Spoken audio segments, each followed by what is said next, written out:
जय हिंद दोस्तों, अगर आप मध्य प्रदेश के हैं और डेली मध्य प्रदेश की खबरें देखते हैं तो इस चैनल को सब्सक्राइब जरूर करें, साथ में बेल आइकन को भी दबा लें। जी हां दोस्तों, आपको रोजाना मध्य प्रदेश की बड़ी खबरें देखने को मिलेगी। राज्य सरकार का प्रमुख टास्क है रोजगार। जी हां दोस्तों, आप सभी को बता दें, सीएम शिवराज सिंह चौहान ने कहा है कि रोजगार सरकार के लिए बड़ा टास्क है। इसके लिए हर संभव प्रयास किए जा रहे हैं। शासकीय सेवाओं में जितने आवश्यक पद हैं उन्हें भरा जाएगा। इसके साथ ही स्वरोजगार के लिए व्यापक व्यवस्था की गई है। युवाओं को अपना स्वयं का व्यवसाय आरंभ करने के लिए start your business in 30 days की सुविधा उपलब्ध है। इसके साथ ही कौशल उन्नयन और व्यवसाय के प्रति शिक्षण की व्यवस्था, लोन की गारंटी और ब्याज पर अनुदान की सुविधा भी प्रदेश के युवाओं को उपलब्ध कराई जा रही है। राज्य सरकार हर कदम पर आपके साथ है। जी हां दोस्तों, सीएम शिवराज सिंह चौहान मंगलवार को स्वामी विवेकानंद कैरियर मार्गदर्शन योजना के अंतर्गत कौशल विकास और स्वरोजगार के लिए महाविद्यालयों में प्रति शिक्षण ले रहे हैं। 20,000 से अधिक विद्यार्थियों से वर्चुअल संवाद कर रहे थे। कार्यक्रम में उच्च शिक्षा मंत्री डॉक्टर मोहन यादव तथा प्रमुख सचिव उच्च शिक्षा अनुपम राजन भी उपस्थित थे। जी हां दोस्तों, मुख्यमंत्री शिवराज सिंह चौहान ने प्रधानमंत्री नरेंद्र मोदी का आभार मानते हुए कहा कि नई शिक्षा नीति में व्यावसायिक शिक्षा की व्यवस्था भविष्य में युवाओं के लिए उपयोगी सिद्ध होगी। स्वामी विवेकानंद करियर मार्गदर्शन योजना में ई कॉमर्स, ऑनलाइन बैंकिंग और कंप्यूटर कौशल पर प्रति शिक्षण उद्यमशीलता के विकास में महत्वपूर्ण है। अगले 48 घंटों में करवट लेगा मौसम, इन जिलों में बारिश के असर। जी हां दोस्तों, आप सभी को बता दें, मध्य प्रदेश के मौसम में बदलाव देखने को मिल रहा है। सोमवार को मुरैना जिले में तेज हवाओं के साथ न सिर्फ हल्की बारिश हुई, कई ओले भी गिरे, जिसमें किसानों की टेंशन बढ़ गई है। अचानक हुई इस ओलावृष्टि में सरसों व गेहूं की फसल को नुकसान हुआ है। उत्तर भारत में दाखिल हो रहे पश्चिमी विक्षोभ के कारण 11 मार्च गुरुवार से प्रदेश में तापमान में गिरावट और कई बारिश की संभावना बन गई है। जी हां दोस्तों, मौसम विभाग की माने तो गुरुवार के बाद मध्य प्रदेश में मौसम बिगड़ने के असर है। 11 मार्च के बाद उत्तर भारत में एक के बाद एक 3 पश्चिमी विक्षोभ के पहुंचने से न सिर्फ हवा का रुख बल्कि वातावरण में नमी आने लगेगी। विभाग की माने तो 11 मार्च से ग्वालियर, चंबल, सागर, रीवा संभाग सहित प्रदेश के कुछ अन्य क्षेत्रों में बादल छाने के असर है। वही कई बारिश की भी संभावना बनी हुई है। मध्य प्रदेश में कृषि उपकरणों पर सिर्फ 1% लगेगा टैक्स। जी हां दोस्तों, आप सभी को बता दें, एमपी में कृषि उपकरणों की खरीद पर अब सिर्फ 1% टैक्स लगेगा। ये अभी 10% तक लगता था। इससे किसानों को अधिकतम 2.5 लाख रुपए तक का फायदा होगा। सीएम शिवराज सिंह चौहान की अध्यक्षता में मंगलवार को हुई कैबिनेट बैठक में ये निर्णय लिया गया है। साथ ही कृषि सहकारी संस्थाओं के माध्यम से किसानों को 0% ब्याज दर पर ही अल्पावधि फसल ऋण मिलेगा। इसके लिए 1,000 करोड़ का प्रावधान किया गया है। किसानों को एक और राहत देते हुए फैसला लिया गया है कि ट्रैक्टर और हार्वेस्टर पर लगने वाले मोटर वाहन टैक्स 1% लगने की अवधि 2 साल के लिए बढ़ाई जा रही है। जी हां दोस्तों, खरीफ फसलों के लिए ऋण चुकाने की अंतिम तिथि 28 मार्च और रबी सीजन के लिए 15 जून 2021 रहेगी। साथ ही न्यूनतम समर्थन मूल्य पर ही खरीदा गया 6.45 लाख टन गेहूं नीलाम किया जाएगा। नीलामी की प्रक्रिया मध्य प्रदेश नागरिक आपूर्ति निगम ई ऑक्शन प्रक्रिया के माध्यम से करेगा। दरों के संबंध में निर्णय मुख्य सचिव की अध्यक्षता वाली समिति लेगी। सड़कों पर खर्च करेंगे 500 करोड़ रुपए लगेगा टोल। जी हां दोस्तों, बता दें, कैबिनेट में यह फैसला भी लिया गया है कि आत्मनिर्भर मध्य प्रदेश के लक्ष्य के तहत मध्य प्रदेश सड़क विकास निगम 500 करोड़ रुपए का लोन सरकारी गारंटी पर लेगा। इस राशि का उपयोग सड़क विकास निगम द्वारा बनाई जाने वाली सड़कों और मौजूदा सड़कों के निर्माण व मरम्मत में किया जाएगा। इन सड़कों पर राजस्व प्राप्ति के लिए टोल भी लगाए जाएंगे।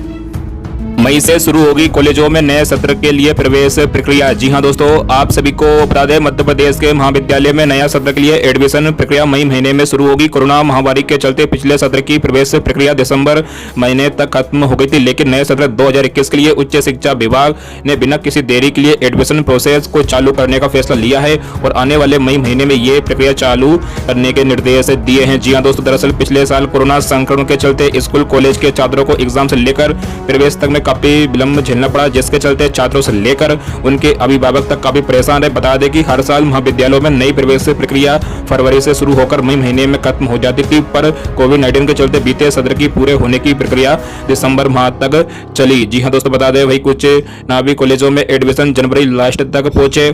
छात्रों के भविष्य को देखते हुए उच्च शिक्षा विभाग ने सत्र 2020-21 की प्रवेश प्रक्रिया में बिल्कुल भी देरी न करने का निर्णय लिया है। विभाग का कहना है कि मई में नए एडमिशन की प्रोसेस जल्द चालू कर सकते हैं। प्रवेश प्रक्रिया समय पर हो, उसी में छात्रों की भलाई है। राज्य निर्वाचन आयोग मार्च में करेगा निर्वाचन कार्यक्रम की घोषणा। जी हां दोस्तों, आप सभी को बता दें, राज्य निर्वाचन आयोग में नागरिक निकाय एवं त्रिस्तरीय पंचायतों के आम निर्वाचन के संबंध में राष्ट्रीय मान्यता प्राप्त राजनीतिक दलों के सदस्यों के साथ बैठक आयोजित हुई। बैठक में राज्य निर्वाचन आयुक्त श्री बसंत प्रताप सिंह ने निर्वाचन प्रक्रियाओं की जानकारी दी। श्री सिंह ने कहा कि हाईकोर्ट के निर्देश अनुसार आयोग मार्च में एक निर्वाचन की घोषणा अनिवार्य करेगा। जी हां दोस्तों, बैठक में राजनीतिक दल के प्रतिनिधियों ने कहा कि पहले त्रिस्तरीय पंचायतों के निर्वाचन करवाए जाए। जनप्रतिनिधियों का कहना था कि पंचायत निर्वाचन अभी नहीं करवाए गए तो वर्षा ऋतु में पंचायत निर्वाचन संभव नहीं होंगे, क्योंकि एमपी बोर्ड की परीक्षा 30 अप्रैल से 18 मई तक और सीबीएसई की बोर्ड परीक्षा 4 मई से 12 जून तक निर्धारित है। नगरीय निकाय निर्वाचन वर्षा ऋतु में भी हो सकते हैं। जी हां दोस्तों, राज्य निर्वाचन आयुक्त श्री सिंह ने कहा कि पंचायत निर्वाचन के संबंध में बहुत सी कार्रवाई शासन स्तर पर लंबित है। ये कार्रवाई आगामी 15 से 20 दिन में पूरा होने की स्थिति में ही पंचायत निर्वाचन करवाने पर विचार किया जा सकता है। अगर ऐसा नहीं हुआ तो पहले नागरिक निकायों के निर्वाचन करवाए जाएंगे। मध्य प्रदेश का बजट सत्र, किसान कर्ज माफी पर हंगामा, कृषि मंत्री जवाब नहीं दे पाए तो बचाव में उतरे गृह मंत्री। जी हां दोस्तों, आप सभी को बता दें, बजट सत्र के दौरान किसानों की कर्ज माफी को लेकर जमकर हंगामा हुआ। मंगलवार को प्रश्नकाल के दौरान कांग्रेस विधायक कुणाल चौधरी ने कर्ज माफी को लेकर सवाल किया था कि कमलनाथ सरकार के दौरान 27 लाख किसानों की कर्ज माफी की गई थी। शेष किसानों की कर्ज माफी कब तक होगी, इसका जवाब कृषि मंत्री कमल पटेल को देना था। उन्होंने कहा कि कमलनाथ सरकार और राहुल गांधी झूठ बोलते हैं, कमलनाथ सरकार ने किसानों को धोखा दिया है। जी हां दोस्तों, इस पर कांग्रेसी विधायक भड़क गए और कहने लगे कि शिवराज सरकार किसान विरोधी है, वे किसानों का कर्ज माफ नहीं करना चाहती, इसलिए कृषि मंत्री सदन में जवाब नहीं दे रहे हैं। इतना सुनते ही कमल पटेल के बचाव में बीजेपी विधायक रामेश्वर शर्मा और गृह मंत्री नरोत्तम मिश्रा ने मोर्चा संभाला। उन्होंने कर्ज माफी को लेकर कमलनाथ सरकार पर किसानों को धोखा देने के आरोप लगाए। जी हां दोस्तों, सदन में हंगामा बढ़ गया तो अध्यक्ष गिरीश गौतम ने सदन की कार्रवाई को 5 मिनट के लिए स्थगित कर दिया। कार्रवाई फिर शुरू हुई तब डॉक्टर गोविंद सिंह ने कहा कि सरकार सिर्फ इतना बताए किसानों की कर्ज माफी होगी या नहीं, इसका जवाब कृषि मंत्री कमल पटेल देते हुए उसके पहले ही नरोत्तम मिश्रा ने कांग्रेस पर आरोप लगाना शुरू कर दिया। जी हां दोस्तों, कांग्रेस ने आरोप लगाया कि सरकार विधानसभा में ये स्वीकार कर चुकी है कि मध्य प्रदेश के 27 लाख किसानों का कर्जा कमलनाथ सरकार ने माफ किया था। अब सरकार ये क्यों नहीं बता रही कि शेष किसानों का कर्ज कब माफ किया जाएगा। हंगामे के बाद कांग्रेस विधायकों ने इस मुद्दे पर वॉकआउट कर दिया। आचार संहिता से पहले कमलनाथ ने उठाई ये मांग, क्या पूरी करेगा आयोग। जी हां दोस्तों, आप सभी को बता दें, मध्य प्रदेश में होने वाले नागरिक निकाय चुनावों और पंचायत चुनावों से पहले सियासी पारा हाई हो चला है। कभी चुनावी तारीखों और आचार संहिता का ऐलान हो सकता है, लेकिन इसके पहले एमपी कांग्रेस लगातार ईवीएम के स्थान पर बैलेट पेपर से वोट कराए जाने की मांग पर अड़ गई है, जबकि चुनाव आयोग साफ कह चुका है कि निकाय चुनावों में वोटिंग ईवीएम से ही होगी। इस संबंध में आज कमलनाथ ने आयुक्त को पत्र भी लिखा है।